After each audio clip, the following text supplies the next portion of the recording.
Even before the storm caused by the illegal alteration of the chapter on the Bill of Rights in the proposed constitution had settled, Attorney General Amos Wako is in yet another battle.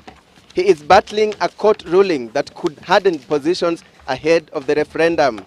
In their ruling, Justices Joseph Nyamu, Rosalind Wendo, and Matthew Anyara Emukule ruled that the inclusion of Kadhi courts in the constitution was unconstitutional, as it elevated one religion above others.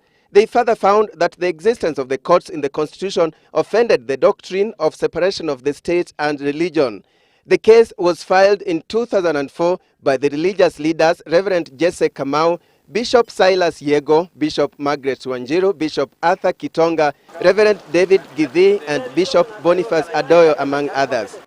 In a statement released from the Kenya High Commission in London, where he is currently visiting, Wako wondered why the arguments in the case were closed in March last year and the judgment was being delivered over 14 months later, when the legal landscape had significantly changed. The Attorney General stated that the court lacked jurisdiction. The Attorney General was blunt in his statement. He said the timing of the ruling was wrong and that this sets a bad precedent. At the same time, the Law Society of Kenya, FIDA, and ICJ Kenya issued a similar statement claiming that the judiciary appeared to be joining forces that are opposed to the review of the Constitution. And the timing of which smacks of mischief and of questionable legality.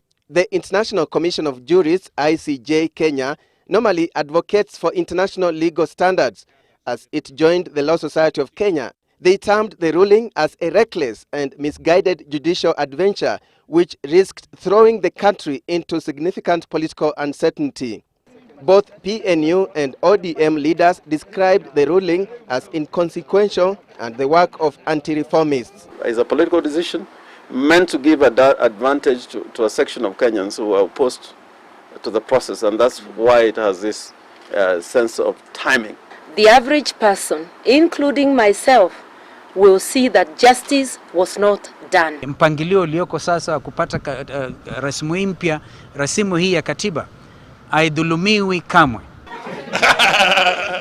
The Attorney General assured Kenyans that the judgment did not affect the Constitution review process and that only the interim Independent Constitutional Disputes Resolution Court could preside over matters related to the current review process. Alex Chamwada, Citizen TV, Nairobi.